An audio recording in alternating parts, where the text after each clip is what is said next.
Welcome back for another one take. Today we got the Schlieffen. My goodness, is this ship fun to play if you get the right matchmaker. This is one of the most dependent ships in the game on matchmaker. It absolutely crushes things within secondary range, of course. We have that 12.5 kilometer secondary range, amazing accuracy. They do an insane amount of damage. But if you're forced to play passive, it can be a very difficult ship to play. So a lot of the matches you've seen on this channel, at least me playing Schlieffen in the past, is those really specific games where I just happen to pop off and have a really good match. One takes are different though, of course. These are just live, me booting up the game, playing, and then trying to talk you through how I'm playing this specific match. So there's no cherry picking games here. We'll see how Schlieffen performs. We do have a decent start outside of a couple super battleships that could be pretty terrifying. No carrier, no sub, always nice things to see. We're just going to start off this game by just hanging out near B. This is actually a very good map for us. It allows us to play relatively aggressive without having to expose ourselves to a lot of open water fights. So that's really nice. Hoping I can slip in here. Oh, alright, they ran out anyway, so we're all good. Take ourselves a shot at the Kitakazi. Get a few hits. Of course, the secondary change, I mean, this happened a long time ago, but you have to wait for your secondaries to gain any sort of accuracy, right?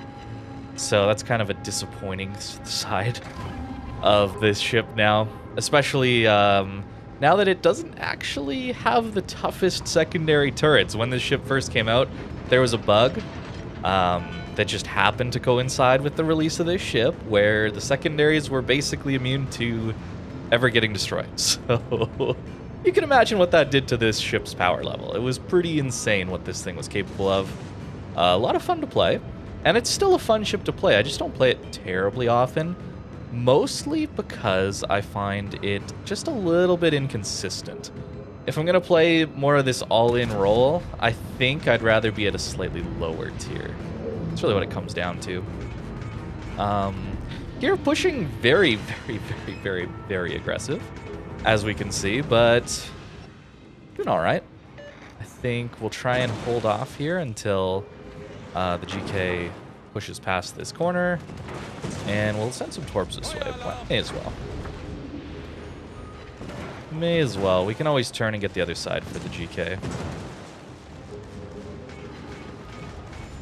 And yeah, we definitely want to... Oh my goodness. Kitakazi eats a torp. We definitely want to hang out here to try and kill that guy. Secondaries will get him. That feels very good. And something you should notice too is that we actually don't have fire prevention. I'll show you guys the commander in a little bit. But no fire prevention can be really difficult. But on this ship, look at how many, look at how fast our damage control comes back. It's really quick. So that's obviously really handy for all situations like this, where we eat a fire, but well, maybe we just repair it right away and don't eat all that extra damage. We are going to kite away here. I don't really want to just go bow in here, but yeah, we'll definitely pepper this GK. That should be a good thing for us to do. GK, of course, has some pretty decent secondaries of his own. But the thing is, we're also running Lucians. So the faster we get to 100 secondary hits, well, he is too, but the faster we can get to those 100 secondary hits, the better. These secondaries get buffed even more. At this angle, I'm hoping he doesn't do a crazy amount. Okay. 8k is a lot, but not enough to kill us. We'll wait on the fire, though. Aim up into the superstructure here, since the GK is reasonably well angled. Surprised he's not taking bigger hits from, like, the Satsuma, to be honest with you. That's pretty shocking. There's the double fire. All right, we'll take our rep then. Not a huge deal. Hindenburg coming in on the opposite flank. So we'll get ready for him. He's pushing into our secondary range. Remember, we do have insane concealment, 12.6. So we're not even detected here, which is pretty insane. We will lose literally all of our buff, but hey, someone else is within secondary range. Let's start him up again. Unfortunately, he ate a bunch from the torps. But hey, our Fletcher's still alive. That's always nice to see. The GK does go down. I just noticed that. A little bit late. Our heal, of course, takes a long time to come back. And this ship has low HP to start with. So these are kind of the weaknesses where... There we go. Lucian's activated. Feeling good. Some of the weaknesses there you have to deal with is... You don't have that Ohio fast cooldown on the heal. It's on the damage control this time. So regaining HP back, you might want to consider more gameplay like this, where you make a push, you make a play, but it's not very sustained. It's not a very long duration engagement that allows you to come back to relative safety and then get some healing back. So that is kind of the downside of Schlieffen. The armor is reasonably good, actually, even though you do have some very, very overmatchable parts on your bow and stern. It's a little bit more like lower tier armor battleships, where the upper belt and the deck armor is much more protected than a lot of the higher tier battleships, like, you know, Monty, Yamato, pretty classic examples of upper belts that are just paper. So pretty nice to have that here. And maybe we can even get some secondaries on this St. Vincent. Something also to consider, of course, with this ship and others like it, but specifically this ship, if you rock it in a division, this thing can be pretty nasty if you give it a smoke. If there's a smoke to help this thing stay alive and just kind of sit there in secondary things, it's pretty good. Now, Vincent does have somewhat of a citadel. Nothing like the tier 9, though, so you have to hit right at waterline. Enfortunately, we don't, which is a little bit too bad, but we'll get some chip damage with the secondaries. And considering what the enemy team is doing, I kind of want to push in again. This might be bad, but I could get the broadside of the Stalingrad, you know? So I'm actually going to pop Hydro just in case. I'm not sure what could come our way, but maybe there's some one singular Vincent Torp that does 30k damage. I don't really want to eat that. We'll send our Torps that way. We should be able to deal with the Vincent with our guns. Monty's coming in as well. It's this kind of sneaky gameplay where you get into brawls up close. Okay, the Stalin's done. Yeah, I guess that makes sense. That makes sense. Oh, are we going to get some torpeds? No, he's got his speed boost up. Too bad. Too bad. But we get another couple of full pens. We'll take it. And then with a Monty pushing in here, I think we want to go say hi. Yeah, we definitely want to go say hi to the Monty. If he's bow in, we can just full pen his bow with these secondaries. Of course, they don't get the 128s like the GK has. They're only 105s, but they reload relatively quick. And I'll show you the build after, but my goodness, does IFHE do work wonders here. So, hello, Montana. Let's see what we can do for you. He knows where to aim. Wow, he even got a really, really nasty hit in on us. Kind of surprised by that, actually. But let's let these secondaries go to work. Oh, they're absolutely gonna rip them up. And we got some Torps coming in behind us to help finish them off too. Ours are gonna be up soon-ish, right? So keep that in mind. If he's coming for a ram, which he might. You know, to be fair, he might.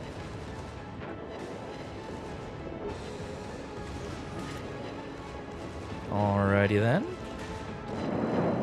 Make sure these land. Alright, we're doing alright. We're doing alright. Hindenburg does have torpedoes, but might not have an angle for us. Secondary should finish him off. Alrighty then. Brindisi, are you coming around the corner?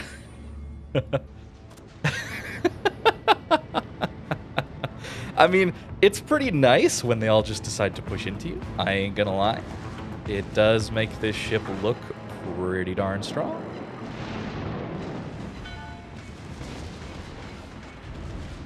Focus Brindisi down first. Look at that damage, my goodness. Sure, he's angled, but... oh, he might be going for his other side of Torps. Alright. Well, we'll just send that up in there. Let the secondaries finish him off, and then we'll pull out and maybe get something on this Vincent yet. I can't believe how well this is, guys. I promise this is just me sitting down at my computer, not played World of Warships at all today, and this is the first game I get. I promise you, okay? This is ridiculous. I haven't had a Schlieffen game like this in a very, very, very long time. So that feels pretty nice.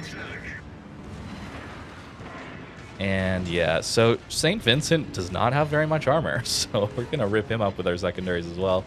Although our team is just going to shred him too. Basically the dream. Basically the dream. This is what you get the Schlieffen for, right? This is it. Feeling pretty good about it. Now, we do... Oh my goodness. We do definitely need to dodge the Vincent Torps. Those are terrifying. Okay, game's over. Too bad. I mean, we could have... Honestly, we would have farmed the Petro. We would have gone on to farm the Satsuma around the corner. But hey, you know what? You know what? 220k? Not too bad. We just had a bit of a better team, I suppose. 108,000 damage with secondaries. Yeah, I have not had one of those in a very, very, very, very long time, guys. I promise. I promise. Look at that. 35,000 to the Monty as he's charging us. That's ridiculous. Okay.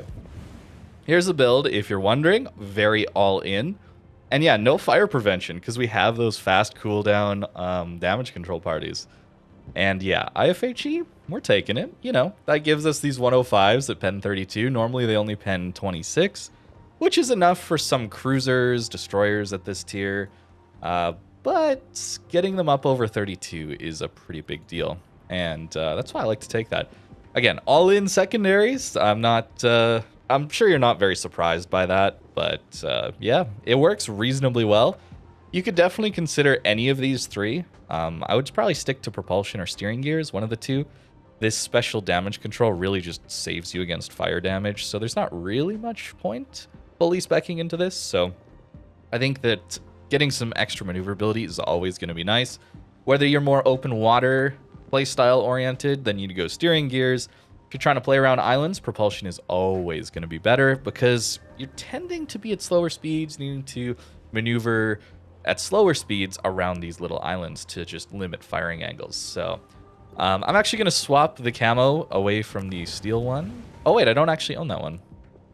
That's why it didn't apply. These reflections look funny, so maybe I'll just quickly... If you didn't know, you can turn off different camos. So if you don't own the standard premium camo and you want to just see the standard premium camo, maybe you own maybe a Halloween camo or something like that, just yeah, go in here and turn off maybe the space camo. That way you don't have to buy the standard one.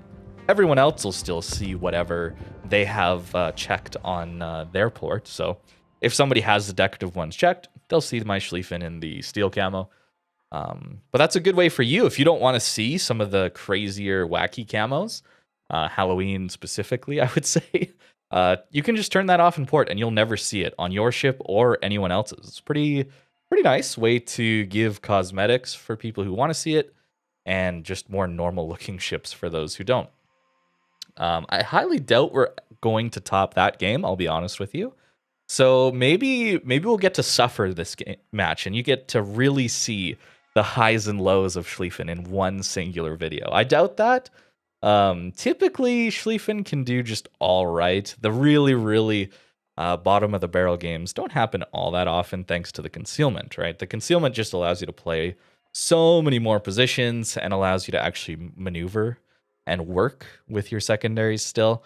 That's reasons why GK, Ohio, some of the other secondary battleships tend to struggle to get any value out of their secondaries in a lot of matches where it's more passive because everyone sees you coming. Schlieffen, yeah, people can see you coming, but a lot of times it's too late once they do actually see you coming. Okay, open water side. That sucks. I ain't gonna lie, a push down the 9 line would have been kind of fun. Okay. You know, that said, we could just go play A. Like, we could just go snuggle up to the island over here. I could try it. You know, we already had the good game. Like, the pressure is totally off. You've seen what this ship is capable of. So maybe we'll just play a really dumb one.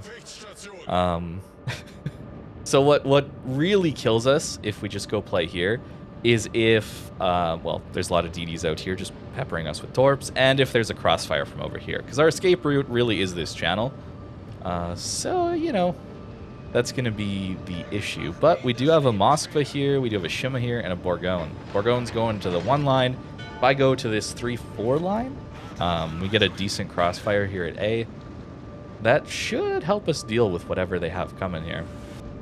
But definitely a little scary.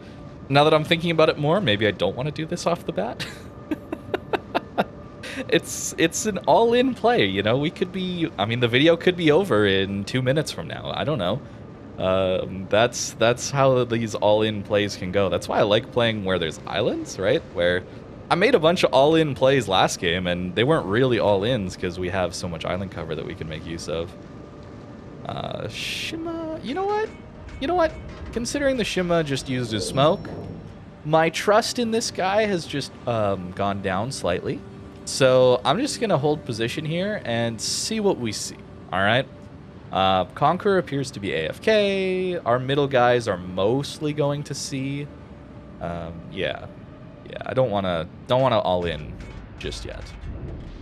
Des Moines is interesting as a target. Maybe the Shima was smoking for the Moskva? Are they in a div? No, okay. Okay, Bourgogne, Mecklenburg, Des Moines. So the double Schlieffen and Kremlin aren't spotted yet. But it at least means we don't have a double Schlieffen over here. Alright, we are now spotted. Moskva's using his radar, so we should be seeing something. And yeah, there's a Smolensk here. So it's interesting that Schlieffen kind of struggles against DDs when you like just think about it. It's like, oh, it's a secondary battleship. It's going to get farmed out by a DD. But the secondaries hit back quite often. So a lot of these DDs actually won't want to take an engagement with you. Just because you're going to do a lot of damage back to them. Just an absolute ton. Smolin might have had torps for us, so let's just pop our hydro to make sure we don't eat those. Yeah, we'll take a double fire. It's fine. Notice how the enemy team is just like giving up the 1, 2, 3 lines here. That gives us the ability to play here just a little bit, even though the enemy team has so many ships here. There's so many of them. It's ridiculous. All right, let's get some secondaries on the Mecklenburg. But notice how they don't have a crossfire up here. Like over here, if there was a... He gets a double fire instantly. That's pretty unfortunate. But that's what allows us to play a position like this a little bit easier. Des Moines there kind of sucks, to be honest.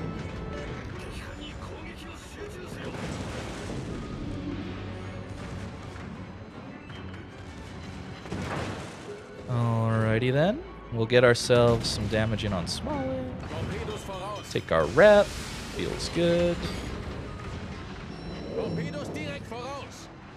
Alright. Oh, we're not going to stop in time, and we're going to eat a flood now, huh? Is that right? Yep. Okay. Mistimed the damage control, which is a little unfortunate. But we're now in a reasonably safe-ish position. Of course, Smolensk can be just torping us over and over again, but... oh, Salem has angles on us. That's right. But hopefully we can stop. Oh, that's right. I always forget how badly floods impact your ability to maneuver. So we lost all our HP. I think this push would have been fine if I had been just a little bit more aware of what was going on. I am just going to use that because I'm about to die. So every little bit of HP matters here. Earring. Interesting. So yeah, the enemy team has won the C flank, and that's where we sent all of our shit. And we died. Fair enough. So, you know, games like this, I guess, happen. We've all been there for blowouts. Wow, we have 190 points and they have 500. Yeah, so blowouts happen. Got a little unlucky with the Mecklenburg, honestly. 2 double fires like that is pretty ridiculous. And I timed my damage control kind of poorly. But you know, Schlieffen is a bit more of an all-in kind of ship. And in blowouts, it's always going to struggle. So, you know, this is great. This shows you the absolute highs and some of the lows. Like, we're not getting the CV or submarines kind of just briefing you kind of lows. But as far as teammates, you definitely get to see the teammate lows when you're playing a Schlieffen. Yeah, certainly not the result we're looking for here. Yeah, that was... How long did this one last? It actually went 10 minutes, or almost 10 minutes. That's actually surprising. But as we can see, by the time I died, yeah, that game was basically over. So yeah, Schlieffen is more of that all-in kind of style ship. It's certainly very fun when it works, and when it doesn't, it's kind of like, oh well, I guess we tried, on to the next one kind of deal. At least that's kind of how I look at it. If I'm looking for more of a ship to carry with, Schlieffen is not going to be that in random battles. It really struggles at range, and yeah, in those blowouts, I mean, there's not a lot it can really do. Facing down 5, 6, 7 enemy ships, you can see just how quickly you die, even with using island cover. I think I did an okay job. Just a couple big hits into you, and you're done. So thank you very much for watching. Let me know what you think of the Schlieffen in the comments down below, and I hope you have a great rest of your day.